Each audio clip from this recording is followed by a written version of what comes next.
Look, I always knew that this HOA was a nest of poisonous snakes. From the first day I moved into the neighborhood, that woman, who thought she was the queen of the street, already came to surround me with a fake smile and an endless list of ridiculous rules. The lawn must be properly trimmed. The color of the house must be within the palette of neutral tones approved by the committee.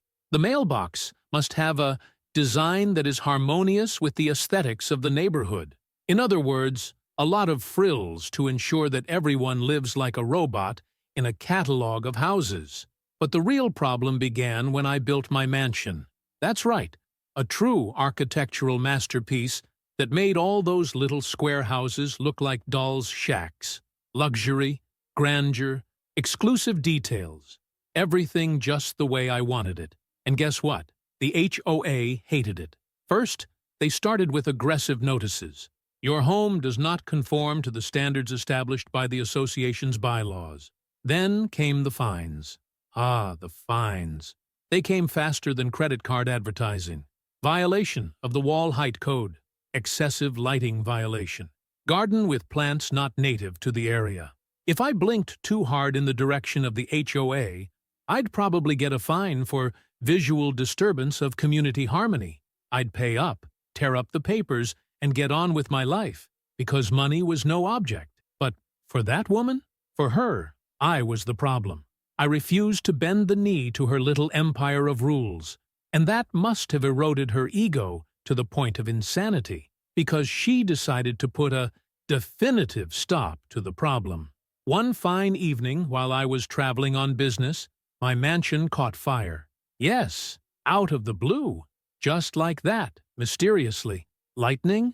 Spontaneous self-ignition of materials? No, of course not. The firemen even tried to make excuses, but the truth was obvious. My house was burned on purpose. And who would be more interested in that? Who had been harassing me with fines and veiled threats ever since I moved in? Who would have the most to gain from me leaving the neighborhood? The HOA, of course. The fire reduced my house to ashes. And the best part? When I tried to file a lawsuit, do you know what they did? They fined the debris. They said the rubble was a violation of the community's aesthetic guidelines. I swear to God, not even a bad movie scriptwriter would have thought of that. That's when I realized there was no point in fighting the HOA. I had to become the HOA. So I did what anyone with money and a thirst for revenge would do. I bought the association. Oh, yes. The position of HOA president, mine, the board of directors, all replaced by law and administration professionals I hired. In less than a month, I wasn't just an annoyed resident. I owned the board, and the pawns who had previously fined me were about to learn what happens when you play against someone who knows how to buy the referee, the pitch, and even the opposing team. Now it was my turn to play, and I'm not one to play fair. I swear I've never felt more pleasure in signing a piece of paper than the day I finalized the purchase of the HOA. It was an almost spiritual moment. If there was an official hymn of vengeance, it would have started playing the very moment my signature dried on the contract. The woman who once controlled everything, the same one who probably laughed as my mansion turned to coal, was now pale as a ghost at the meeting where I announced my arrival. "Well, everyone, it seems there's been a change in management," I began, feigning a friendly tone while all the members of the old board stared at me as if they had seen a vengeful spirit. They were right. The HOA now belonged to me, and if anyone there thought I was just going to settle into the president's chair and continue the same idiotic rules, they were sorely mistaken. The first thing I did? Mass layoffs. If you've ever worked in an office where a new manager comes in and decides to cut staff like pruning dry branches, you know exactly what I'm talking about. All the old directors were kindly asked to pick up their briefcases, their papers full of useless regulations, and disappear. That woman tried to protest. "You can't just—" "Yes, I can, and I already have." She opened her mouth to argue, but another of the members, a skinny guy who used to stand in the corner nodding in agreement with everything she said, decided to speak up. "But the rules!" What rules? I'm the HOA now. The tension in the room was palpable. The terror in their eyes was a work of art. The skinny guy was sweating so much he looked like he was about to evaporate. And that woman? That woman finally realized she had lost. But the best part was yet to come. Because I wasn't just going to send them away. That would be too easy. I wanted them to taste their own poison. I wanted them to experience the pure, distilled, icy despair of being crushed by the same kind of absurd bureaucracy they used against me. So, I changed the rules. From that moment on, any HOA member had to pay additional fees to continue in the association. New guidelines were established, and guess what? They were all ridiculously complicated, full of red tape and requirements that made life hell for anyone trying to stay in the game. Do you have a lawn? Now you need a weekly inspection to make sure it complies with environmental standards. Do you have a fence? It needs a special license, because now all fences must be ecologically sustainable and approved by the new aesthetics committee. Got a car? Great. Now you can only park it if it's in a color that harmonizes with the neighborhood. Oh, and you need a special sticker to prove you're authorized to be there. And who assessed all this? A new team of inspectors I hired, trained to follow every rule to the letter and, when possible, issue fines. Lots of fines. The best part was that all the new paperwork to contest any infraction was almost impossible to fill in correctly. A simple challenge now required 3 signatures from neighbors, a handwritten letter justifying the reason for the challenge, a photo of the problem attached from 3 different angles, and, of course, an administrative fee to initiate the process. Now, those who had previously been hounding me for every little detail were running around like silly cockroaches trying to figure out how to deal with the new rules. But the icing on the cake? That woman, the former president, was not only subject to all the new rules, she could no longer pay to stay in the HOA.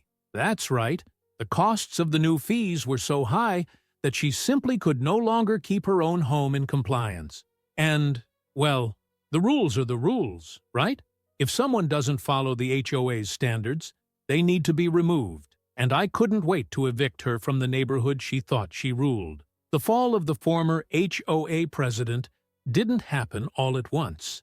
I didn't want it to be quick. I wanted it to be a spectacle. That's what made it so delicious. She thought she could get out of it. In the beginning, I walked around the neighborhood still trying to maintain my pose, greeting neighbors as if nothing had changed, trying to strike up conversations with former allies, trying to undermine my authority with whispers. It won't last. You'll see. He can't just do whatever he wants. Of course, because when she fined a neighbor, because his car was parked 5 centimeters out of line, it was just compliance with the rules. But when I created rules that were impossible to follow, suddenly it was an abuse of power. Hypocrisy tastes better when it's served piping hot. But let's get to the facts. Here's the list of things this woman had to deal with after I took over the HOA. The first official notification she received was about her fence. According to the HOA's new standards, fences had to be made of sustainable materials approved by certified environmental experts. Hers? Regular wood. Fine. The next day, she received a second notice.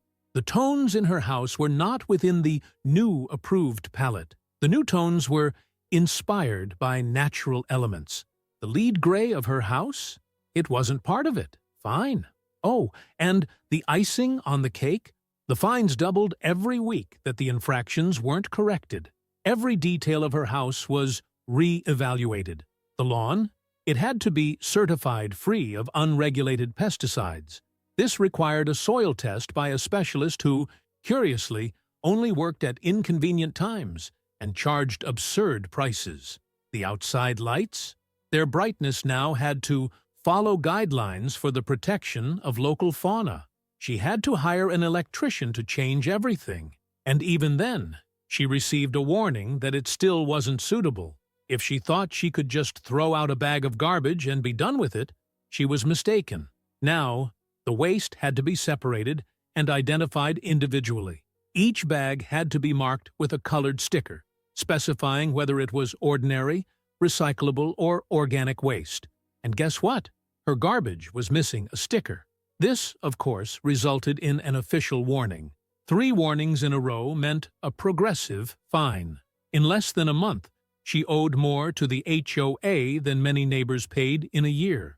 What used to be fake smiles were now crooked looks. She began to realize that her former allies in the HOA were jumping ship. After all, the only reason they had supported this woman for so long was because she guaranteed control over everything. Now she was the problem. Her next-door neighbor was the first to turn against her. Before, the two had seemed like best friends. But when the new neighborhood ordinance required all residents to maintain a noise level below 55 decibels after 8 p.m., he used that against her. She was reported because her dogs barked after hours. And who approved this fine? Me, of course. So it was the neighbor in front. Karen's car was parked on the street, but according to the new safety code, all cars had to be stored in the garage to avoid visual pollution. The problem? Her garage was full of junk, and she couldn't empty it in time. Fine. And so, one by one, the people who had previously fawned over her began to see her as dead weight. After 2 months of accumulating fines and fees, the most awaited moment arrived. The official eviction letter from the HOA. She owed so much to the association that technically her house was no longer in compliance to be kept in the community. The HOA had the right to file a foreclosure on her property. And who signed that order? Me. What happened next? Well, that was the best part. She tried to negotiate. She tried to argue that the whole thing was unfair, that it didn't make sense, and that they couldn't just kick her out of her own house. You know what's funny? Because that's exactly what she tried to do to me before my house went up in flames. Now, the woman who once walked around the neighborhood with an air of superiority, deciding who could and couldn't live there, was being evicted from her own reign.